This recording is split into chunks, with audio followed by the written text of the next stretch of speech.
Quiero saludar al señor embajador internacional de la paz, William Soto Santiago, al doctor Camilo Montoya, al señor representante del gobernador, el doctor Wilson Rojas, al doctor Nelson Manjarrés, a Alberto Celedón, a mi compañero, amigo y hermano guayú, Ernesto Hernández, a todas las autoridades indígenas presentes y a todos los ciudadanos que asisten a este acto.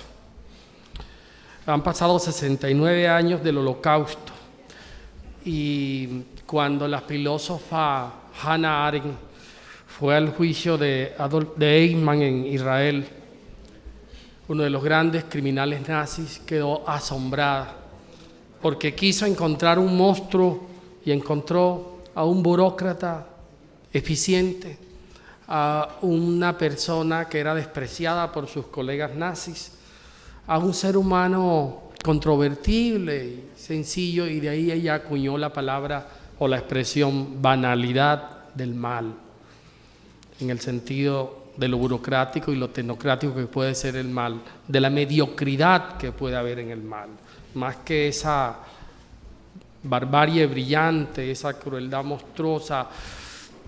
Había un pequeño hombre de Alemania, relativamente tímido, malvado, pero que cumplía sus terroríficas funciones como un burócrata tramita un documento en una sociedad.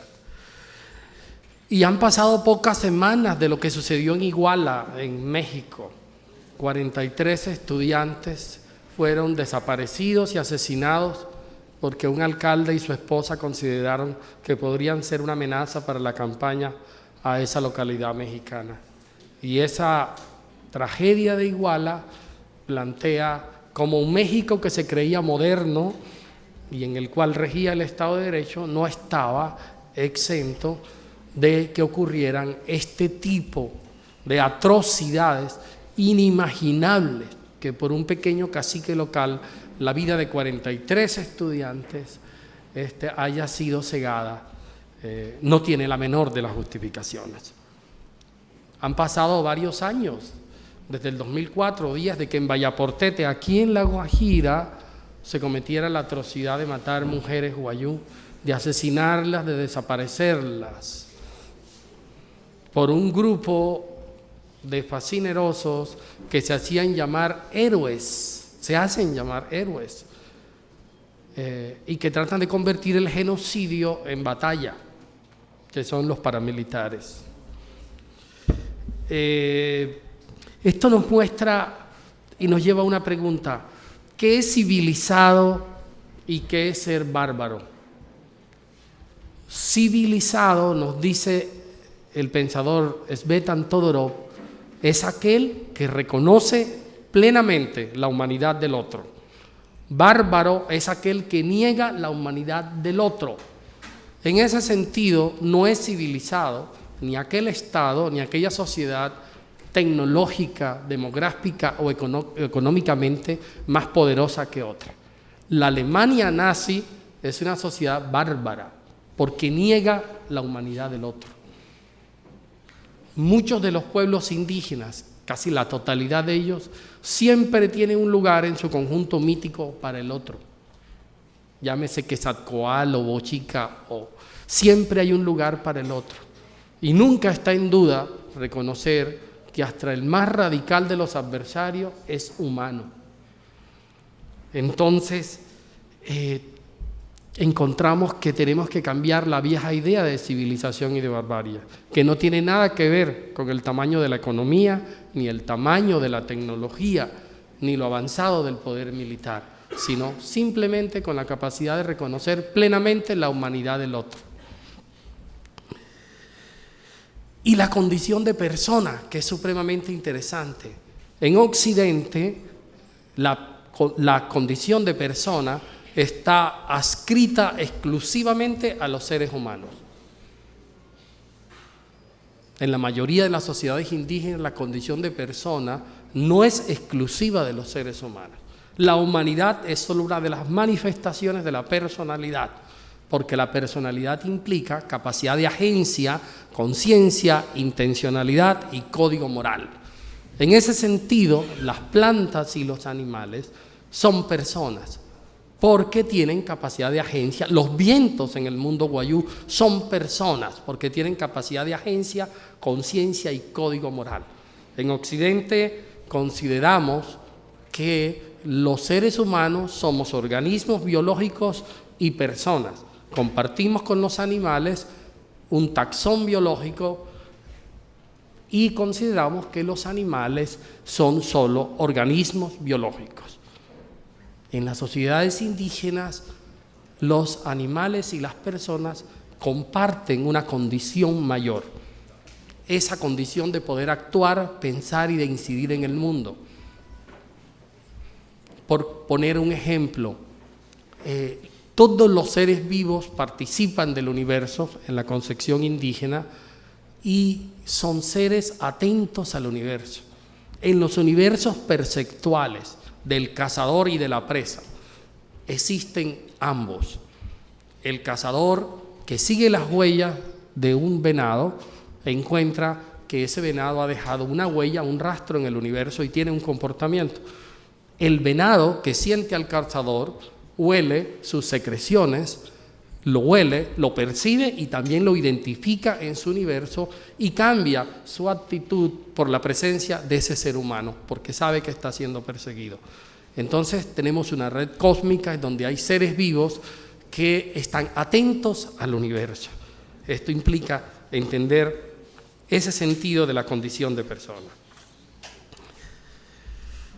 La palabra es esencial a la condición de una sociedad civilizada. El lenguaje va mucho más allá de una forma de comunicación.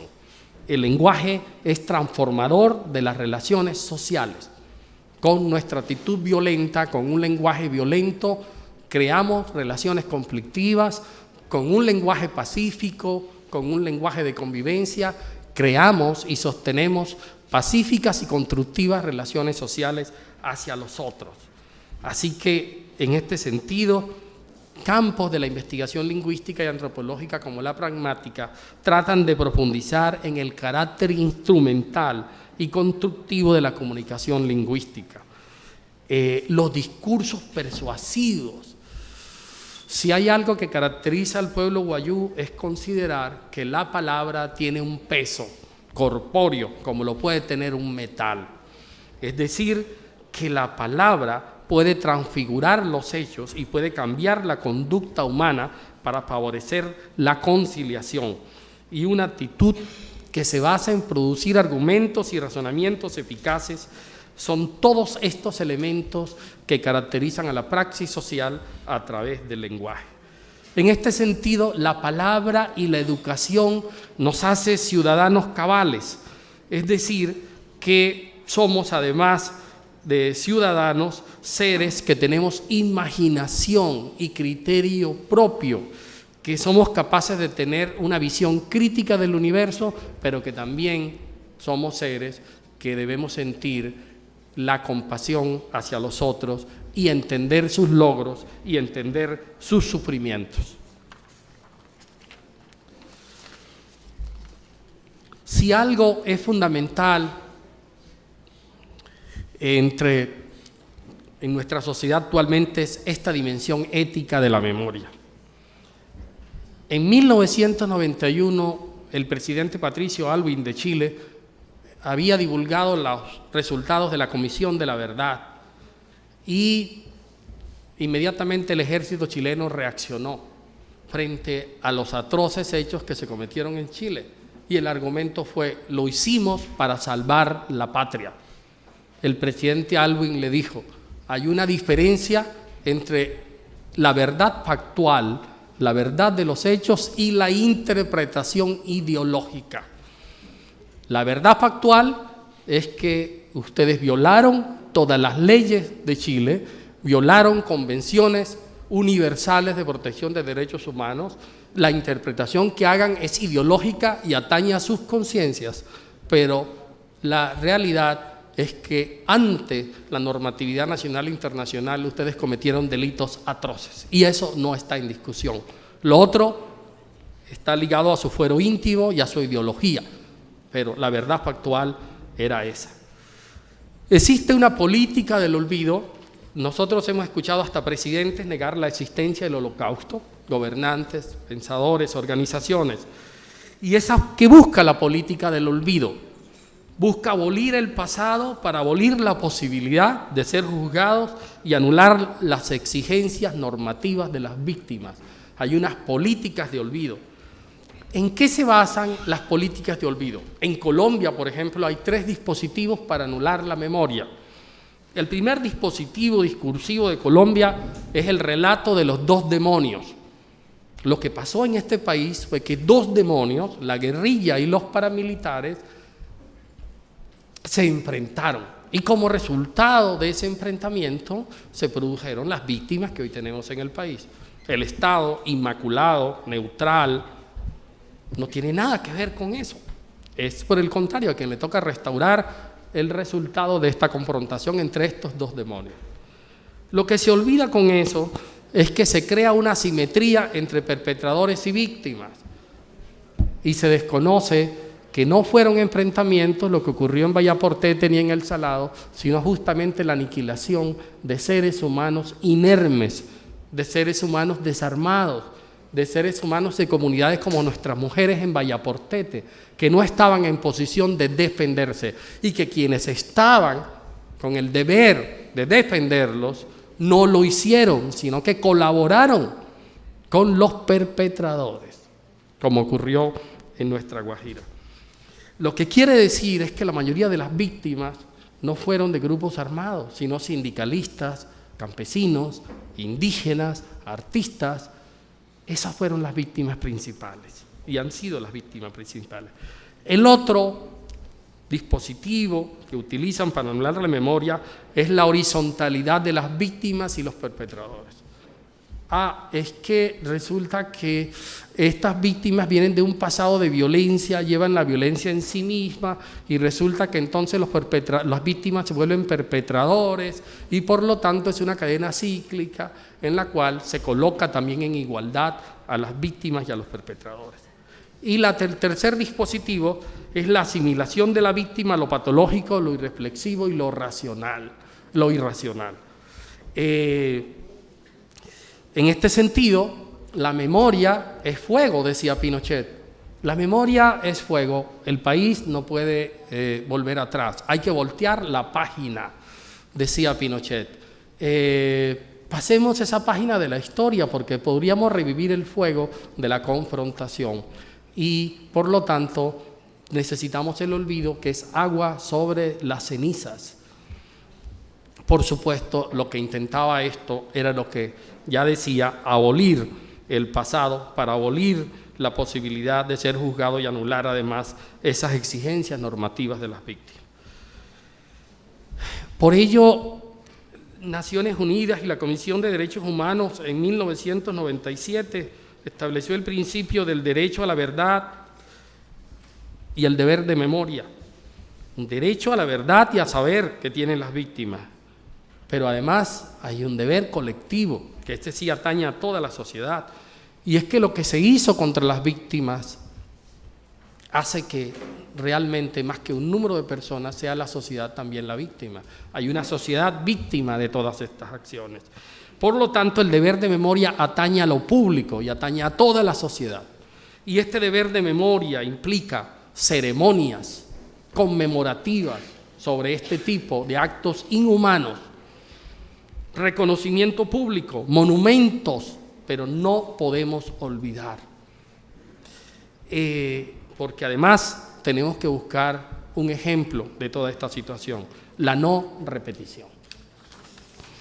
Y hay además un punto fundamental y es el tema de territorio y de la paz.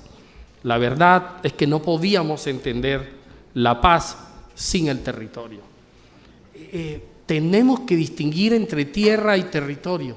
La tierra como mera extensión física, la tierra medida en acres, en hectáreas, en metros cuadrados, la tierra que está en la lonja de bienes raíces, del territorio, ese espacio socializado y sensibilizado por la acción de los seres mitológicos, pero también de los seres humanos. Cuando uno mira el territorio guajiro, uno no lo puede entender sin Epitz, sin Itujor y sin Camaichi. Esos 3 hitos del territorio guajiro le dieron forma a todo este territorio que hoy es la Guajira. Ellos son los hitos de este territorio. Y el territorio provee a los seres humanos de un origen, pero también de un destino. Como lo sabemos los guayú, cuando al nacer ya conocemos el cementerio en donde debemos ser enterrados. Estos lugares, estos hitos geográficos que están en el territorio son marcadores históricos sobre el paisaje que simbolizan y nos traen de manera vigorosa eventos del pasado, que está protagonizado por estos seres humanos o seres mitológicos, haciendo el pasado tangible y permanente.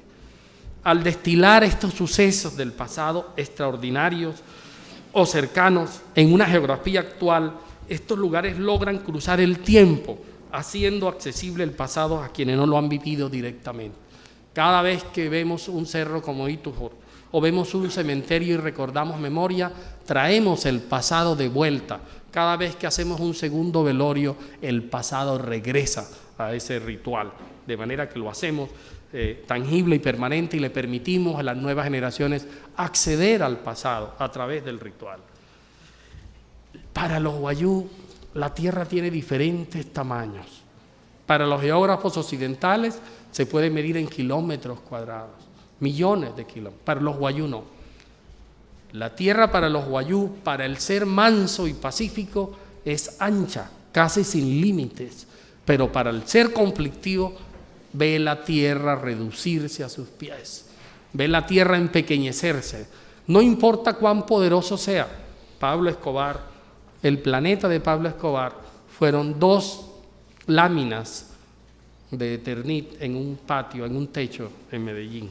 Eso fue su planeta en el último momento de su vida. A eso se redujo la tierra. Entonces la tierra tiene diferentes tamaños. Por eso los guayú dicen: compra la libertad de los caminos. La paz es la libertad de andar por los caminos, caminos que no son accesibles para el ser controvertido.